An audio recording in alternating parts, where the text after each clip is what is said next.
You're listening to the Karmic Mirror podcast, where we explore the wisdom tucked within the layers of the self-help world. Together, we bridge the gap between esoteric teachings and practical tools for everyday life, with self-love and personal growth at the heart of each conversation. Whether you're a seasoned seeker or just beginning your path, join us and uncover the magic within and around you. Eclipse season always seems to arrive with a certain charge in the air, like life is rearranging itself just out of our view.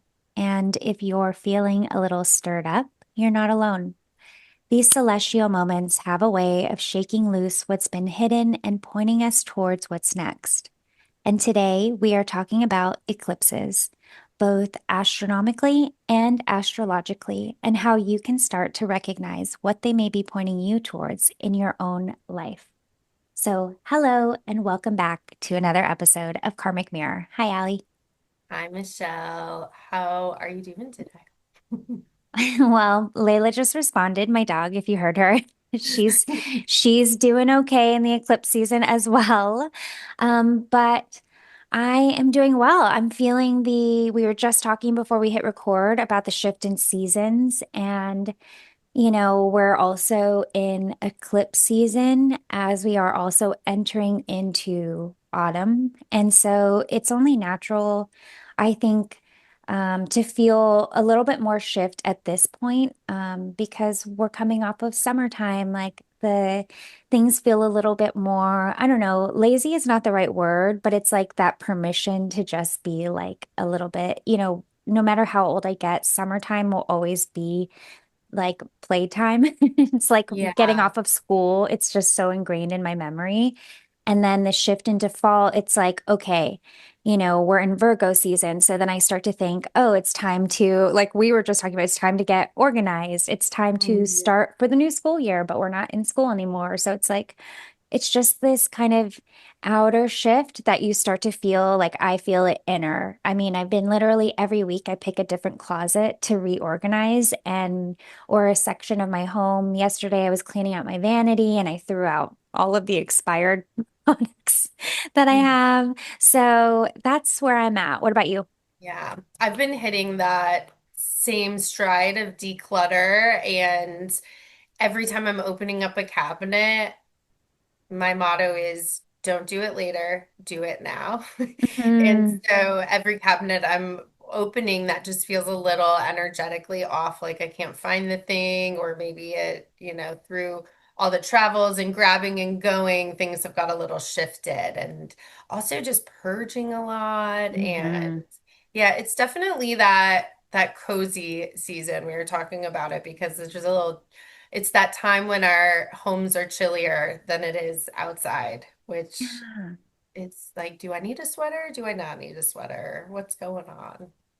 I think so. And I think it's one of those perfect examples of when your inner world is also mirroring or syncing up with what's going on outer, like the seasons changing.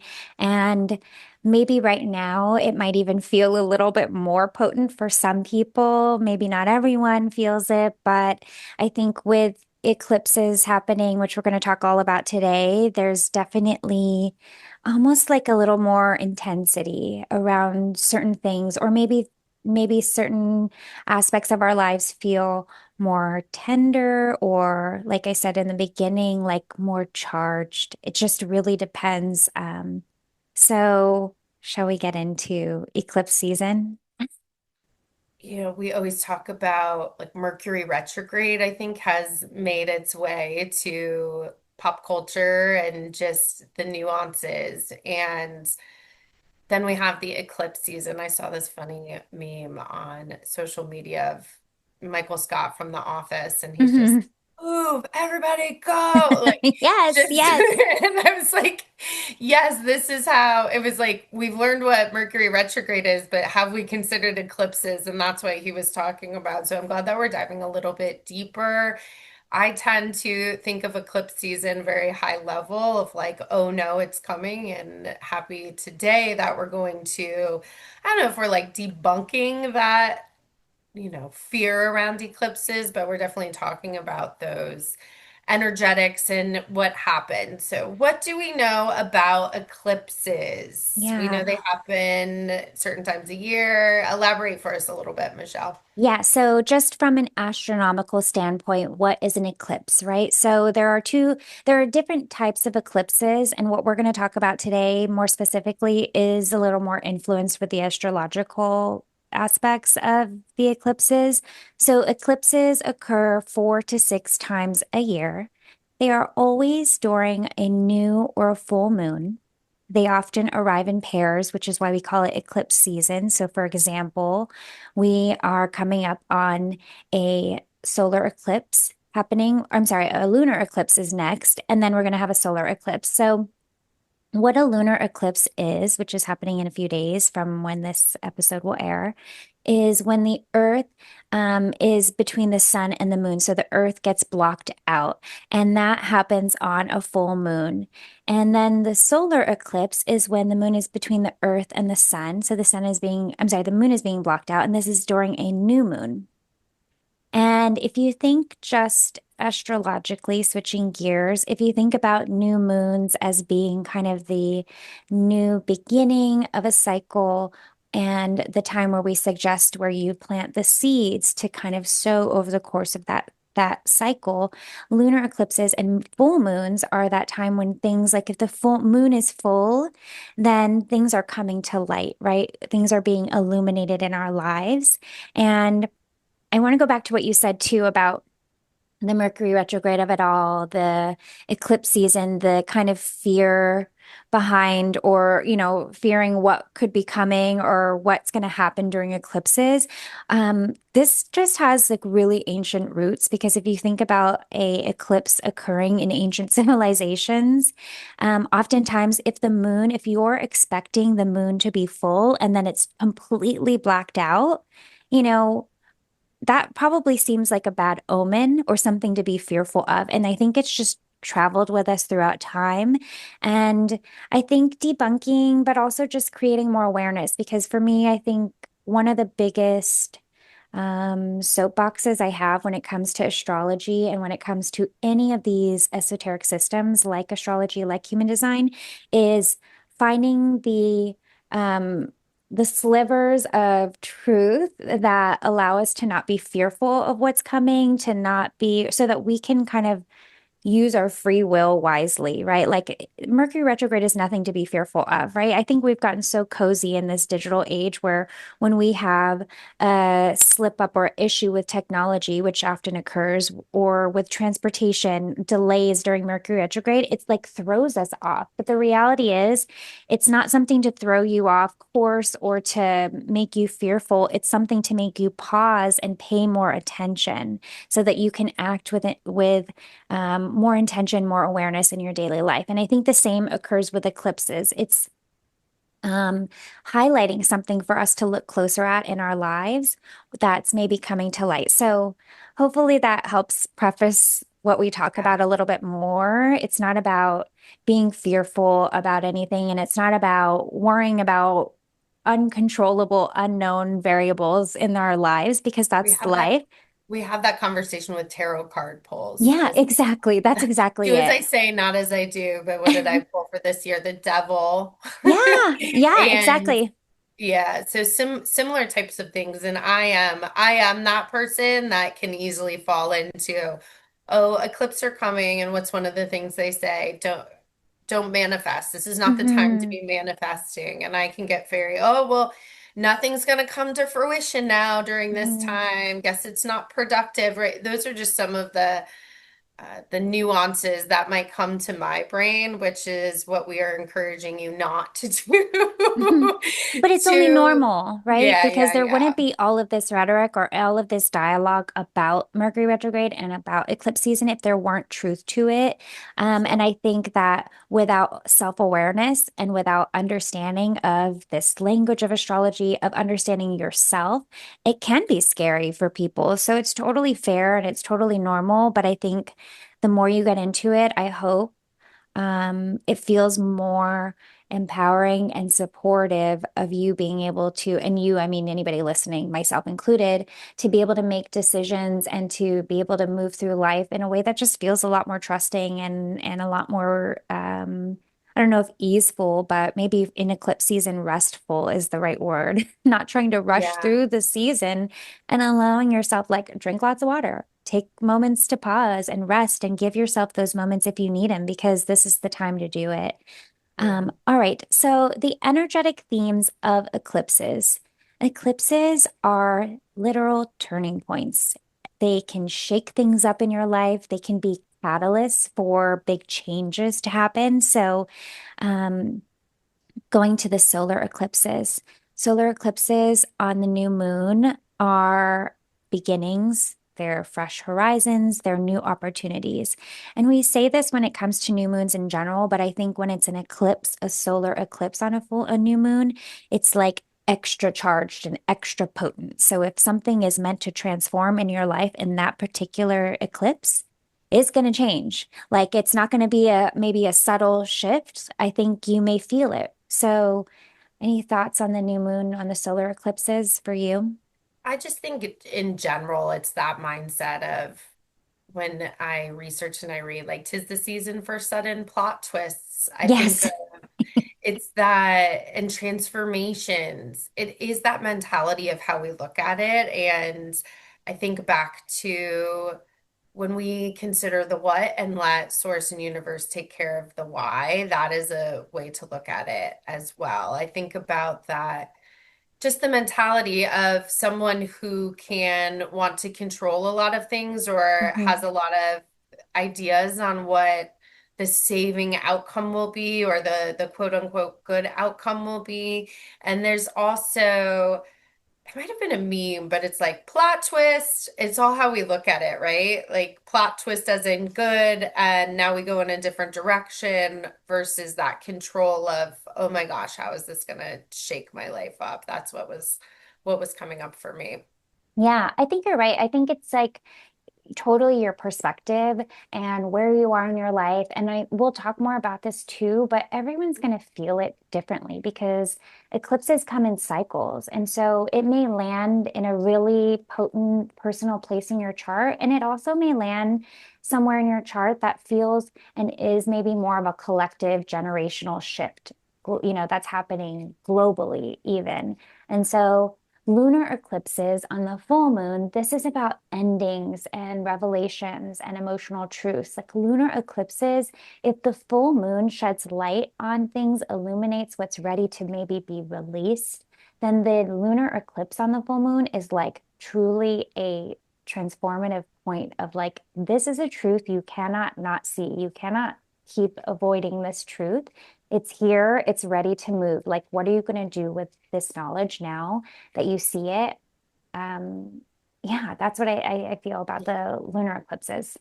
And then I had heard between lunar and solar eclipses, lunar going internal and solar external impact. Have you heard anything about that? I feel like maybe it's the opposite, but I don't know. I could we Okay. could be both right, right? Because I guess if you think about if I'm thinking about wait, did you say solar inner, lunar outer? Opposite. Oh, okay. Here's why I feel the opposite, but we could both be right.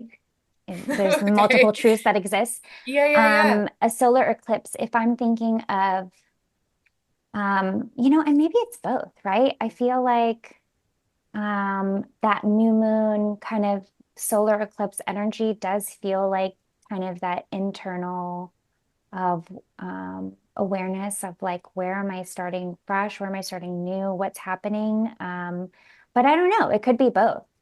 I think it Yeah. really applies to both, right? Because what am I activating new out in the world? So from an outer perspective, and then the lunar eclipse, the full moon, it's like if I'm thinking outer, the way I view it is like what's coming to the light and what is being moved through me and moving out of me. But it also could be inner because it's like what is this Yeah. deep hidden truth that's coming out from the inside? So maybe it's a yes and.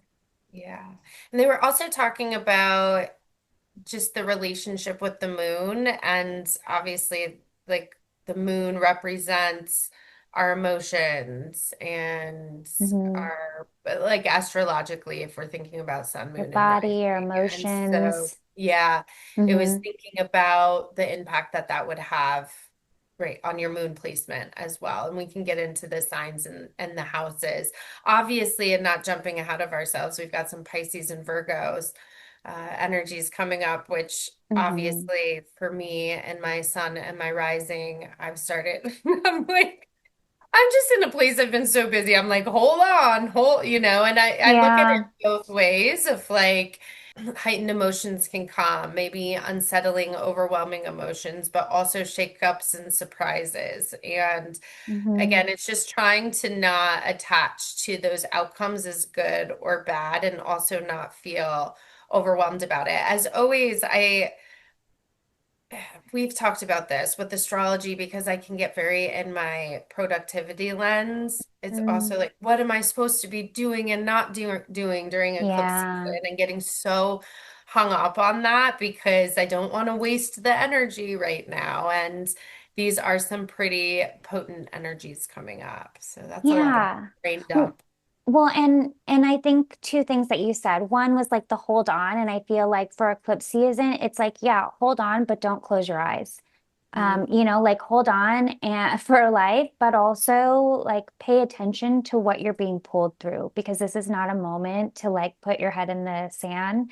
It's a moment to be aware, to hold on to like I think of it in maybe hold on is more like dig your heels in and just like ground into this moment of like paying attention to what's happening, what's shifting around you so that you can move through it with a little bit more of that. Like I said, I think I said a couple times of like more awareness, more grounded in your body.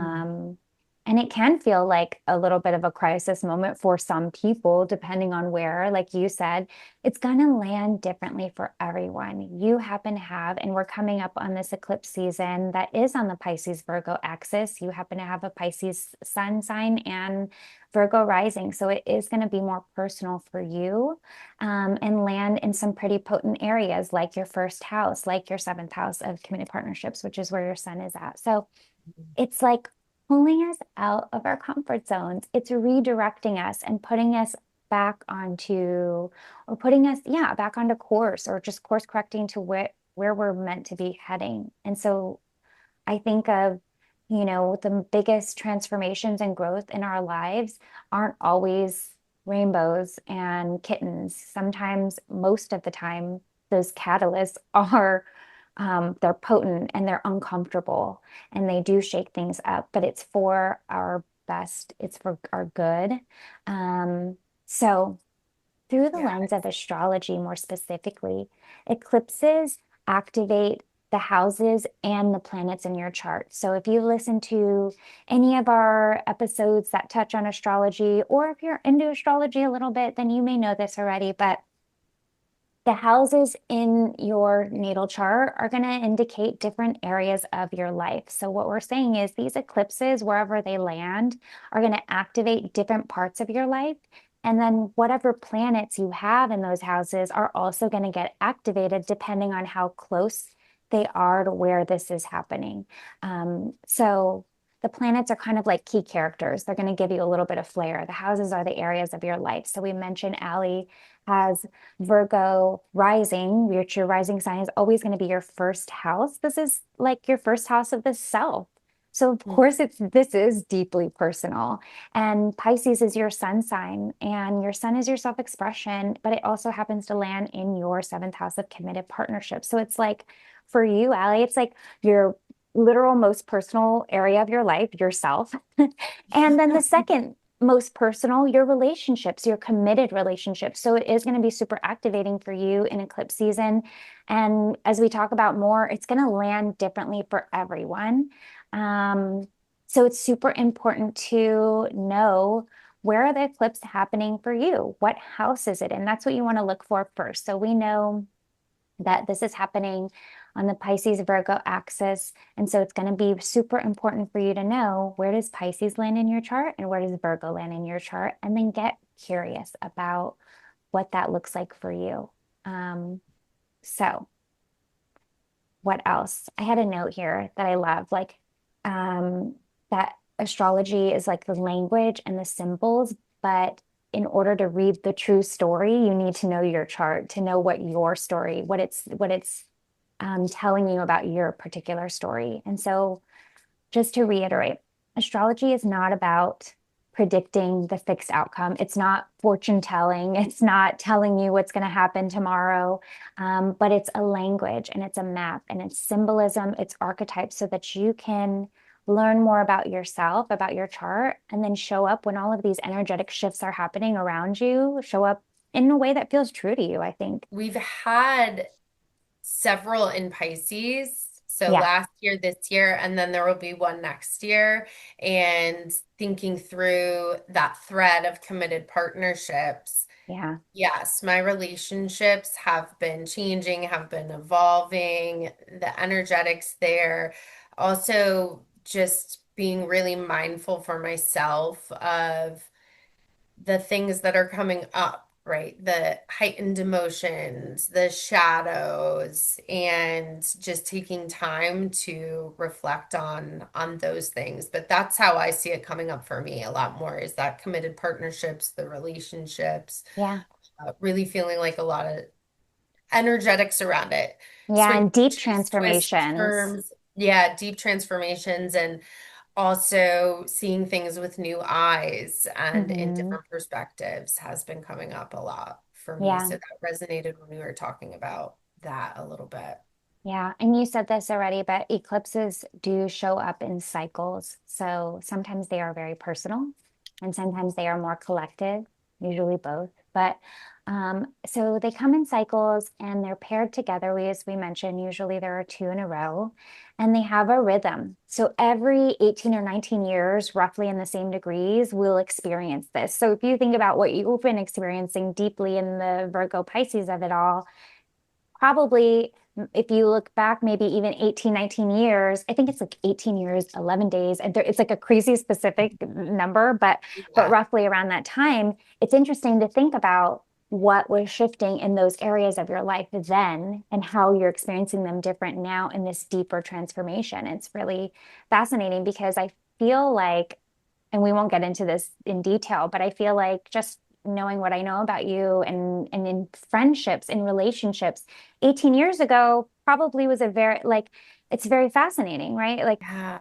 18 years ago, I think I was about moving to Florida, which is very interesting. So mhm. literal physical location changes to relationships just by proximity as well, which is so interesting. It is. It really is. And it's like without going so into detail, it's like, ooh, that's very, very spot on. But, so like we said, some of them are deeply personal. Some of them affect based on your natal chart, right? It could be your career, relationships, personal growth, and others are going to happen on this collective level.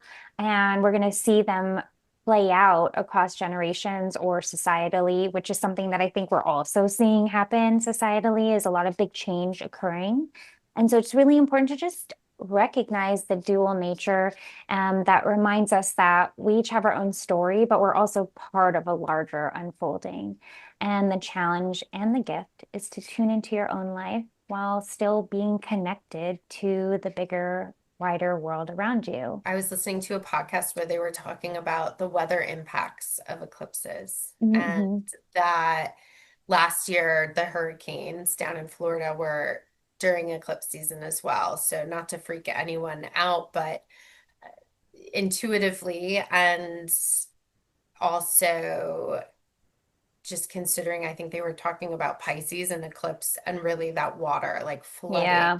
And so, not to pull like a Noah's Ark situation and everyone build your boats Yeah. and survive, but some people who specialize in that in astrology and in the intuitiveness and as it relates to energetics are also saying that these upcoming eclipses or eclipses in general impact some weather, so hurricanes, floods, things of that Hmm. nature to look out for during these eclipse times as well. Yeah, yeah. It all makes sense too. I think I had mentioned earlier about just the transition into fall and Virgo as this mutable sign. It's ever changing and it initiates us into a new season, but it's also all about practicality and in so many ways. And so it is kind of that astrology's way of reminding you, like maybe it's a good time to get things in order and to just feel more prepared for whatever may come your way. And so this particular eclipse season is occurring. First eclipse is on September 7th, and this is a lunar eclipse in Pisces. This is a full moon eclipse in the sign of Pisces, which Pisces is about compassion, spirituality, dissolving boundaries, intuition, endings. It's the final sign of the zodiac. And then the next sign, I'm sorry, the next eclipse will happen 2 weeks later on the new moon in Virgo, but it's a solar eclipse on September 21st at 29 degrees Virgo. And we mention the degrees because it's helpful. So when you look at your chart, if you find that you have something close to 29 degrees, be it a planet or well, typically it will be a planet, and you can kind of see where what might be activated, what might feel a little bit more charged or less. And so Virgo themes are all about discernment, organization, humility, healing, service, and practical resets. And together, they balance that Virgo precision with Piscean surrender. And it's really a shift towards living from a heart-centered philosophy while also cultivating curiosity and humility, which feels so relevant to the world at large of I think more people in general, all of us could learn to live more heart-centered, but also being very practical um, and developing our own discernment. And I think that's really interesting to consider. Yeah.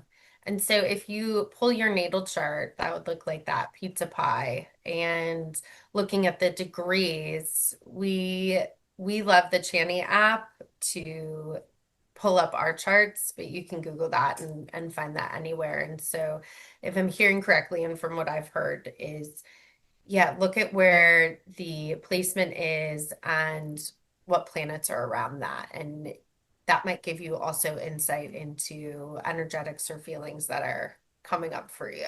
Yeah, and we'll talk about our own personal reflections a little bit more too, because I think sharing our own personal examples are really helpful when you start to look at yours to kind of decode what that might look like for you. And also, it's about your own discernment and your own knowing. So you can read something, but like, what does it actually mean to you? What do you, based on your what's going on in your heart and your mind and your body, what comes up for you? You know, it's not so prescriptive.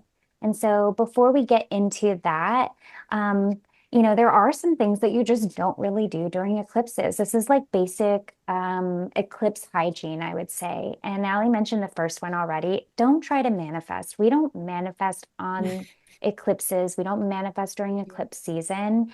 And the reason we say this, and many, many experts and astrologers out there will say this is one of the biggest things I always hear is don't manifest during eclipse season.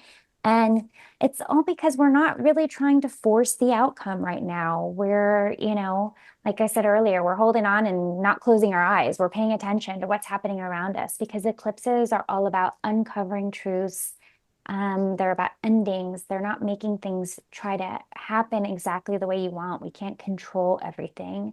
And so trying to manifest and trying to create some sort of expectation in this moment, one doesn't allow you to be open to what might actually be happening for your highest good, what might be revealed to you, what might be transforming or ending in your life for your highest good. So it might just create more confusion, more frustration for you when we try to manifest, and it probably isn't going to work out in your favor anyways. And all things in divine timing, right? What's a few weeks of eclipse season to wait it out to do whatever you're going to do when you Not want to me. I'm manifest? super impatient, Michelle. And I'm giggling a little bit when it's like, don't manifest, because I have been getting really clear about some things, which could be that unfolding or Yeah. that shakeup or me just seeing things that are hidden, which is very eclipse, right? Hmm. And I always say to my coaching clients and to myself, even if you know what you don't want, that's an indication of what you do want. And so I've been having all of these moments and I'm just giggling to myself because I'm just going, stop it, Ellie, don't manifest. Like, Mm, this is not the time to manifest. So I'm just yeah. giggling a little bit, rule follower over here. Yeah. And I mean, if you feel like something's coming up and you're getting clarity, it's like write it down. Yes, we Yeah. are powerful, and yes, your words have the power to create, but also we're not God. Like just because you think of something that you want to create or you want to manifest in your life doesn't mean you're going to like instantly say it and then it's going to show up tomorrow. It's not that that's impossible. It's just that like again, we don't have to be fearful. If you find clarity during eclipse season and you want to write it down, that's okay too. We don't have to be, fear that like, oh no, I wrote it down, it's gonna matter, it's gonna happen. No, Yeah, like, yeah, yeah. it's like we're just taking notes and but the point is we're not doing any rituals. It's back to that productivity gene of mine, right? Of like, don't waste your time doing it now. It won't have, which goes back to the whole just tell me how to do the thing and I'll do the thing. Hmm. And that is not, in my opinion, the most beneficial way that we work with systems as astrology and energetics. Yeah. And in that same note, we're not setting these rigid intentions or expectations for the future, right? It's a moment to reflect. What needs releasing? What's coming up for you? What are the patterns that are, in front of you that you're ready to move on from, or whatever it is? What are you ready to change, to compost, to, loosen up on, and just pay attention. And also don't ignore the natural ebb and flow. Eclipses amplify cycles in your lives. So, like we said, this is an 18 to 19 year cycle, right? So that means this is already in motion.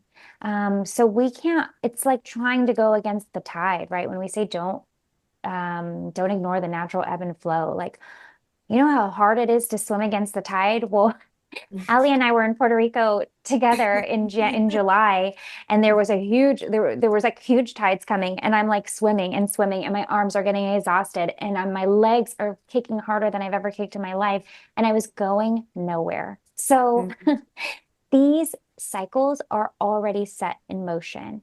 And so by the time we're in this eclipse season, like this is already moving. Nothing just happens out of the blue. This is already in movement. And so the more we try to resist it, the more we just kind of flail and we tire ourselves out and we don't move anywhere. So it's really important to just observe where the energy is moving and allow it yourself to be open or move with it. Yeah. And some recommendations, just leaving, if possible, some breathing room in your calendar to Hmm. just buffer against unpredictable events. I would also throw in unpredictable moments, emotions. For example, if we have that Pisces coming up, very emotional, fluid, going in all directions, might be a good time to just make sure you're not over inundating your calendar with no breathing room. They also say refrain from making big decisions or Hmm. launching major initiatives during this time. Just waiting till after that turbulence has passed. Yeah. And similarly to Mercury retrograde, it's like you may have things already in motion, don't stop your life because of Yeah. astrology. Just be aware, right? This is not to um like these systems are not here to put more limitations on you. We do that enough through our lives, through our unconscious patterning, through our life experiences. We put all the limitations and the beliefs on ourselves. We learn them from people, we create them in our own mind, we create the stories, and that's all normal and good. But these systems are here to give you more awareness so that you can act with your free will. You can Mm. wield your free will more consciously, and you don't have to be afraid. So, it's like when people are like, well, I've been making these plans forever and I had this in my, like, do you, like, live your life. Don't stop living um, because the planets are moving. They're always moving. Just Yeah. do things with more intention. Just be aware and be open and don't, try to, like you said, have a little more breathing room, both in your calendar, but also I think just in your mind to Hmm. allow for things to shift and change and kind of loosen up whatever rigid hold and maybe remind yourself that we don't control everything, we co-create. And so we do our part and also we can control what is happening around us. Yeah. So from a personal perspective, talking about this particular eclipse season, I'll share a little bit. I have um, Pisces in my second house, which is your second house represents money, assets. And I feel like the cycle that's just been playing out for my whole life. And not oddly, but timely and divinely enough, I'm at this point where it's like it has to change. There is no more of choosing the same pattern over and over. And that's what it is, right? And I like to give myself grace. I think I trust that we learn and we grow and we evolve from these deep patterns in our lives in the right timing. And so maybe up until now, I've been doing little baby steps of playing with this energy of my finances and my assets. And I have Pisces there. Pisces is not the rigid, like, calculator, okay? Like to have Pisces in my second house of money is more. And I also, when we talk about what planets are there, I have Jupiter there. I think I have Jupiter at 22 degrees in my second house. And Jupiter is all about growth, expansion, abundance. Pisces is dreamy. Pisces is Mm. wise, yes, but Pisces is dreamy and intuition. And for me, money, assets, finances has been more idealistic than practical.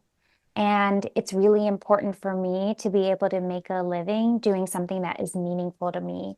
And I know that sounds really abstract and wonderful to say, but that's the truth of it. I am not the person that has like that deep hustle to do whatever work needs to get me to make a living. Like it's like me pushing a rock up a hill. And so I will lose interest. And this is just very real. This is part of who I am. And so for me, it's really, really important. Um, that whatever I do to make money, to make a living, um, is connect or however I receive money needs to be connected to purpose and to my values and my sense of self-worth. And it feels abstract to me because so often I might coach someone to say, like, yes, sometimes you get a job because we live in a material world. And maybe you do the things that connect you to your purpose outside of it. And everyone is different. For me, it really is, I just, it's very challenging to do those things. And I will find myself making every reason and excuse not to do it. I'll turn down work knowing that I should be doing it simply because I'm not excited about it. It doesn't feel meaningful to me. And I'm not saying that's right or wrong. This is a lesson for me to learn, right? These are things Yeah. I'm still learning. And it's really, really important to, with Jupiter here, right? It's like Pisces and Jupiter energy has brought me what I consider a lot of luck and abundance. And for whatever reason, it has not given me the drive to be that super hustler when it comes to making money in that way. Um, and some things have come really easy. And when they don't have that Jupiter element of like blessings and abundance, I haven't explored those paths. It's not, and so, like I said, maybe not right or wrong. But this is the story that's playing out for me. This is the cycle. And, I was doing a little bit of thinking about the Pisces Virgo axis of it all, right? So for me, Pisces and Jupiter in the second house of money, but Virgo for me is in my eighth house of other people's resources, grief, mental health. And it is a really interesting dance to consider that when it comes to my own assets, my own money, it is a little bit more of this like abstract, like, yes, it has to have meaning and be purpose filled. And I am used to experiencing just like pure luck in that. And it's not luck, luck, whatever you consider it. I think we create our own luck. And I don't think it just happens upon us, but I do consider myself in that way to be very lucky and blessed and fortunate. And then I think about other people's resources. So I think about my relationship with my husband and our assets and what we've done together, other people's resources, with that Virgo mentality where I have to adapt and learn to be more practical minded, to be more discerning and flex into this aspect when it comes to resources that doesn't come naturally to me. And it's so much of this balancing learning between the both, the flexing between, because the other funny thing to me is that my son is in my seventh house also, committed partnerships, and where I really shine and where I agree is in relationship. And so it's an interesting duality for me, and I'm still kind of working it out. But I think with the eclipse of it all right now, and being that I've lived through this cycle and these lessons when it comes to money and other people's resources and the dreaminess and the luck of it all balanced with the practicality of it, is I'm at this poignant moment where big shifts have to happen. There's just not a lot of room for living in la la land. And life is different. Like doing, we're doing bigger things my world right now that require me to kind of grow up a little bit here for, to be like, kind to myself, but truly to really take responsibility for myself in those ways and to show up and like receive the blessings, but really create that Virgo like container to hold it, to create the systems and the discipline to hold the abundance and not let it just be this like, slip through my hands kind of thing. Does that any of Mhm. that make sense? Not that it needs to, but it gives you a lot to think about. So if you're listening, it's like the astrology points you to where and to what's going on, but you get to interpret it as like, what are you really seeing? What's happening? And that's how you build self-awareness too, is like this self-reflection and coming to, like looking at yourself in the mirror of what's going on and what actually needs to change. You get to answer those questions. Mhm. Yeah, and I think if we're thinking about eclipses of changes of fate, so it takes your cues on how you've been preparing. That's that very Virgo, Hmm. right? How have we been preparing and how have we been in process and in consistency with things? And for me, my Pisces is my sun sign and it's in my seventh house of committed partnerships. And preparing for this conversation today and just reflecting that I know we had eclipses in Pisces last year, this Hmm. year, and next year. It is the reevaluation of relationships. And I've seen that leading up into eclipse season even stronger. So, right, it can show up as maybe having lack of patience for people and then taking a step back and just reevaluating and being more grounded and being able to see things from another point of view, i.e., positively impacting that relationship. I think deepening existing bonds is how that comes up. I've seen specific relationships get stronger and certain relationships, I mean, what's the opposite? Get less strong. Or Yeah. I think it's just that where there are unhealthy dynamics that Yeah. is really, really present. And for me, especially knowing that I've been really, really busy. My nervous system has been super heightened. I have been just got my period. So all of the things, the PMS that leads up to that, just knowing that a lot of cues and a lot of things are going to be coming out in regards to my relationships, and I've just been trying to pause, give myself a little bit of time in between responding or action items just to just really evaluate what that's looking like, what that clearing's looking like. Why are my emotions heightened? And this for me is all about like this energy is reevaluating relationships, and that has come in many forms. I've had some working relationships, some working referrals, some even putting friends in touch to potentially work together has been eye-opening based on how they've worked together, good and or bad. But this for me, this season is really again about keeping my eye on boundaries, yet again, just emotionally, mentally, physically, in regards to relationships and what's really serving me and in what ways.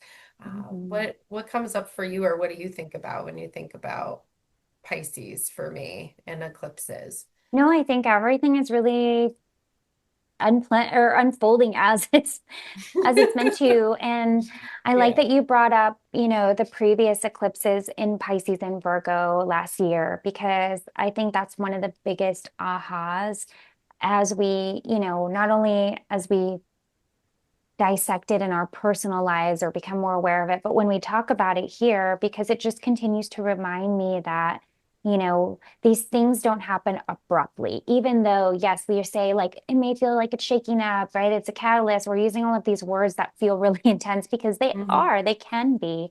And also, it is that reminder that, life isn't happening at you, right? Like if I look back, step back and think, okay, this is a storyline that has been playing out and been asking me to release or putting real truths in front of me that maybe I didn't want to look at before, or making me start new paths that in more, I don't know, more in stronger ways, like this Pisces new or I'm sorry, this Virgo new moon coming up.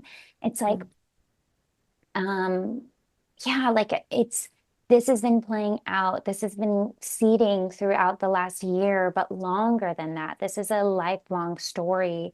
And little by little, I get to release a little bit more every year or every moment that I'm, like loosening up my tight grip on whatever stories I've been holding on to.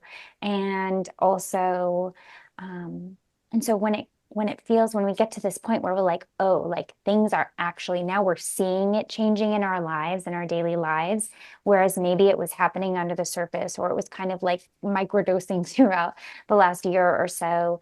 When you take that step back and you look at it and you consider that this story has been playing out, that we've been learning the lessons bit by bit, and now that you see them happening in your outer world, it's like you don't have to be so alarmed. You don't have to feel like, oh, like it's happening to me, all of this stuff. But you're like, no, I'm been slowly prepared for this moment of change to see it. And now I have awareness and I can welcome this change.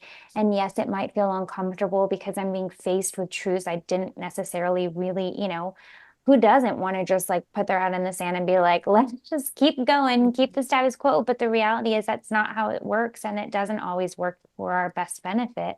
And so you can feel a little bit more prepared and trusting of knowing when things are ready to shift, when they're really ready to change. And sometimes it takes it being reflected back to you in your environment to really accept it.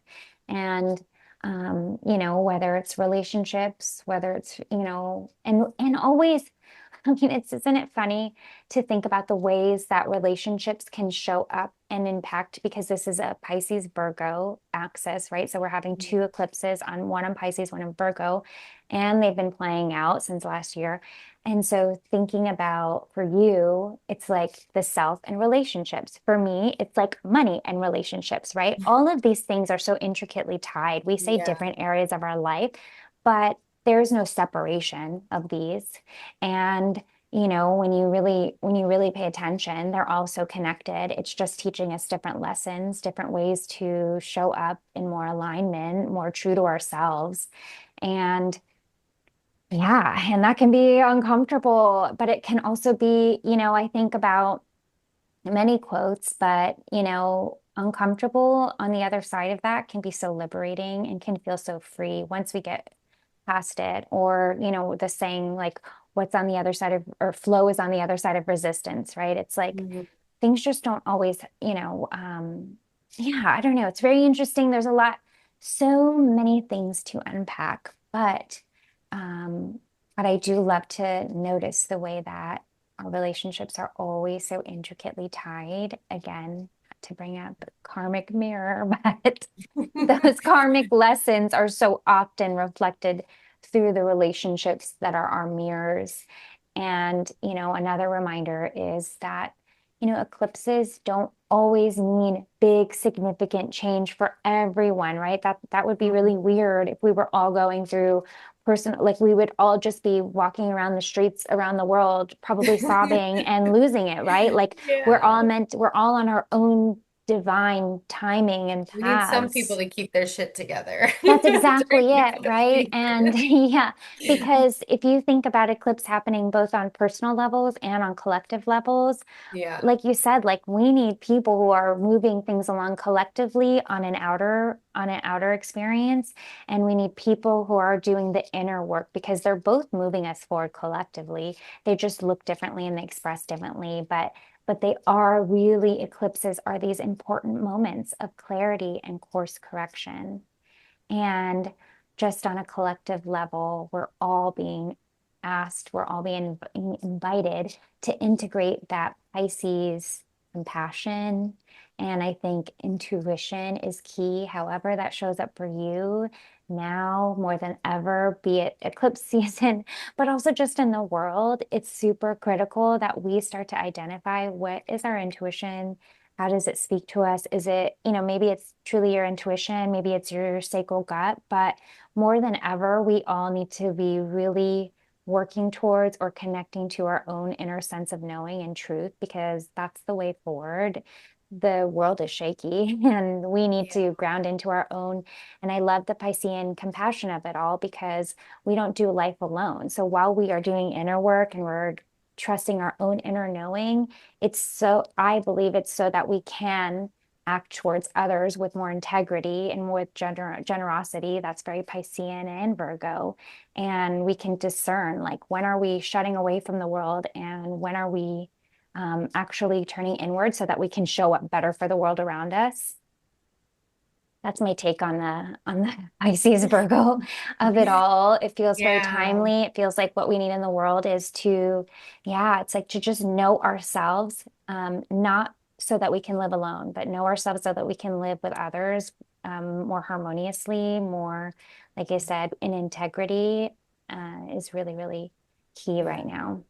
It's that discernment, and because Pisces and Virgo fall opposite on the natal chart, Hmm. it's just that discernment between, that soulful and true, I'll use in my example of that seventh house of, soulful connections versus where are unhealthy illusions in relationships, and Hmm. taking the time to process that. So you would have you kind of have those energies showing up, right? Because of the Pisces and the Virgo, wherever it lands in your chart. But yes, so calling in the integration of compassion Hmm. is what I took away from Compassion and what discernment, you're saying. so Yeah. key and so relevant in this world of overinformation and overconsumption, unconscious consumption.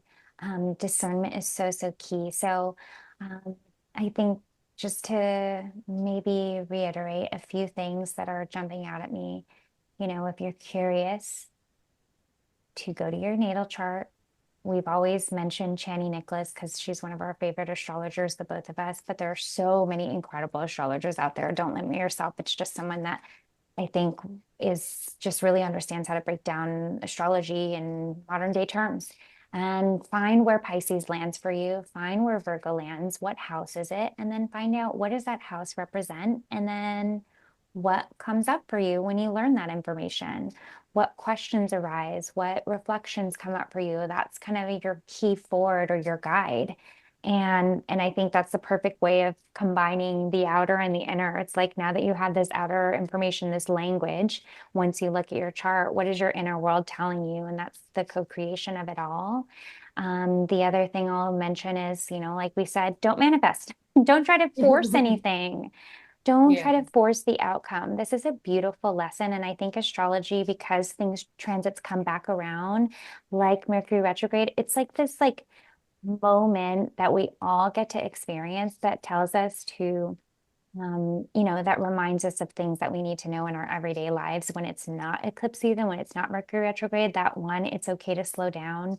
Two, you cannot control every outcome. So sometimes you need to just be self-aware and or learn self-awareness and just do the best you can with what you have and not try to worry about all the expectations. I mean, what a recipe for suffering and for Yeah. disappointment to try to control every outcome. So those are the two big things I'll mention as we start to close out. Anything else? Yeah, I'm just wondering if there was a check-in for how we are serving ourselves best during this eclipse season. I had this question. Where is life asking you to release or begin a new way of experiencing life? So I've been really, I mean, again with those relationships, but I will also say that just professionally, I've been getting a lot of pings lately of this is a new way of doing life. Stop trying to like pigeonhole yourself Mm, into the old way of doing life. And that has come up for me a good amount lately. But I think yeah, life is asking for me to let go a lot of the mind game and the emotionality yeah. of attachments to relationships that through discernment, through what do we say, you attract the energy that are on the same wavelength and you kind of push away that energy that's not. So whether by choice, Mhm. whether by universe's choice of pushing that away, just really being mindful of letting that go, why that needed to go, and rebuilding, and what a new experience might look like. Not only in relationships, but I will say professionally, that's been coming up a lot also. What about you? Where's life Yeah. asking you to release and begin a new way of experiencing Mhm. life? Yeah. Well, first, I really like what you said because something came up in a recent conversation with a client of mine too.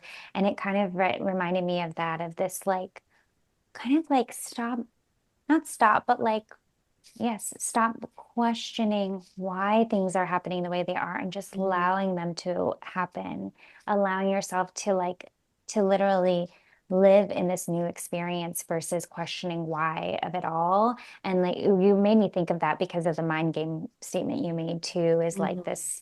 is this trying to decode and put and create the or you know put the pieces together. And I think a lot of people tend to do that because we're curious, like you want to know why. And it's it's funny because dropping the why, stop trying to find all of the why is totally counterintuitive to so much of the healing work where we're looking for the root cause. And so it's so fascinating, this balance, because it's like anything, it's like too much of a good thing. Yeah. And so it's very fascinating. And it's been a theme that I've heard in different experiences, different expressions. But for me, it really is, it's like, I don't know the best way to word this other than not, um, I think I've lived so much in this space of being very blessed and very, like I said, like lucky is the word that comes up in so many ways. There's been so many moments, and especially when it comes to money and how I and work for me in the past. There have been so many like right time, right place moments where things have always fallen into my lap. And I'm so grateful for that. And also, I'm at a point where it's like, okay, now you need to show up and do something, show up a little differently, right? Like be more proactive, be more of that. Um, and I think if I go without going too deep, one of the stories, one of those deep buried stories is that um, it's almost easy to rely on things coming to you and falling in your lap. It's not easy for a lot of people, but for me, it has been. Um, but it's also easier to do that in the same and at the same time, like that lower frequency is not going after the things, not being super proactive and having that like I'm gonna take what's mine kind of like grab what's mine, what's out there waiting for me kind of mentality, Yeah. because deep down there is still this level of like I don't want to call it fear of success because that's not it, but it's like this um I don't know. I don't know if it's tied to self-worth. I don't know if it's tied to deserving because I don't feel emotionally charged by any of that. I feel really, in a lot of ways, whole, but there has been these deeper lying stories of like knowing that there's a little bit more of that fierce, um, like bad bitch kind of like, Yeah. for lack of better words. But like, and maybe it is that I am so comfortable in my feminine when it comes to money and work. I've always been really receptive and open to receiving, but I haven't been super in my masculine of like the hustle. Like I don't resonate with that word, and I don't think that I'm ever going to be that person, but there is something pulling me towards um, stepping into that energy, that like Like that being a little go-getter bit of more it. proactive Yeah, yeah. And like certain making it spaces. happen for myself in a way that maybe I didn't before because things came to me so easily that I know, and it's funny, again, the duality, right? Like I have experienced lack. I have experienced, even through childhood, I've had these like play on opposites of having and not having, and having and not having in extremes. And so I've never gotten attached to either or. And I've always let things come to me, but I think that there is this like little tiger in me that's like, okay, like I am, or maybe a lion, I don't know. My Chinese zodiac, I'm a tiger. I'm the year of the tiger, 86, and my sun sign is a Leo. So there is this fiery, like fierce cat-likeness that's like, I'm gonna hunt my little mice down, and I'm gonna, versus like lounging and letting it come to me. And again, I don't believe that either are wrong or right. I think I'm just at a point where it's feeling like it has nowhere else to go but come through me. Mhm. And things are shifting in my environment that obviously you know about, that are going to force me to step into this role a little bit more. And Yeah. so I hope that wasn't too vague, but that's exactly, um, Yeah. you know, I'm being called to step into this kind of more intense power that I haven't necessarily really, like I've embodied it working for other people.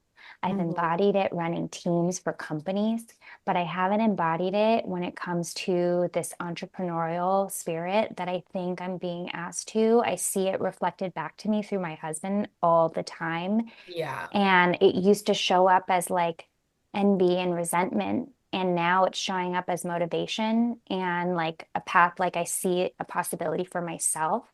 Mhm. But I think it took me accepting that it's okay to have help to get there, but that Yeah.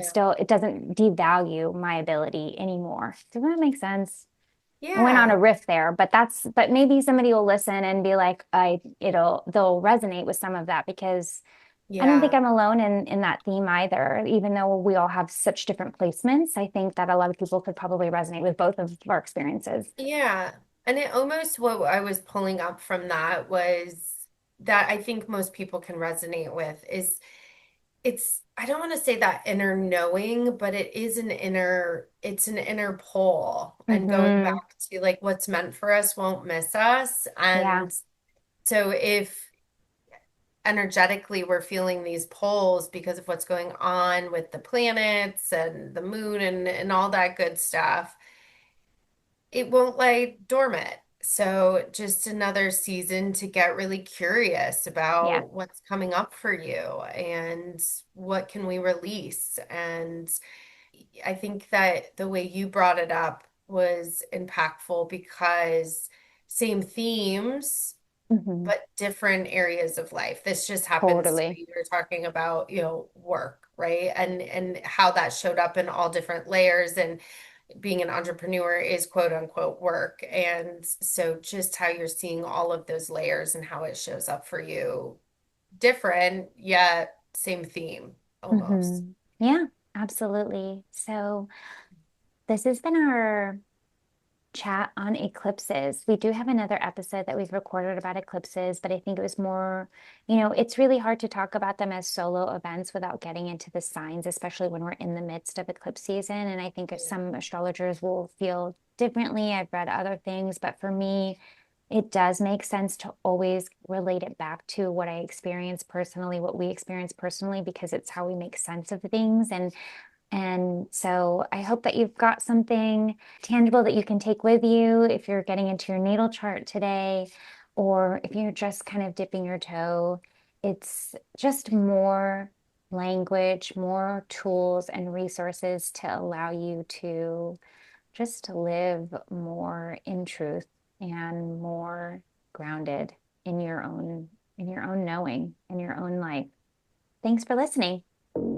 Thanks for tuning in. If you resonate with today's conversation, connect with us on Instagram at Karmic Mirror Podcast and send us a message. And don't forget to subscribe wherever you listen. And if you're loving Karmic Mirror, we'd appreciate a glowing review or share with someone who could benefit. As we close, remember, life is not a one-size-fits-all approach. How are you honoring your unique path? Stay curious and always be kind to yourself. Until next time on Karmic Mirror.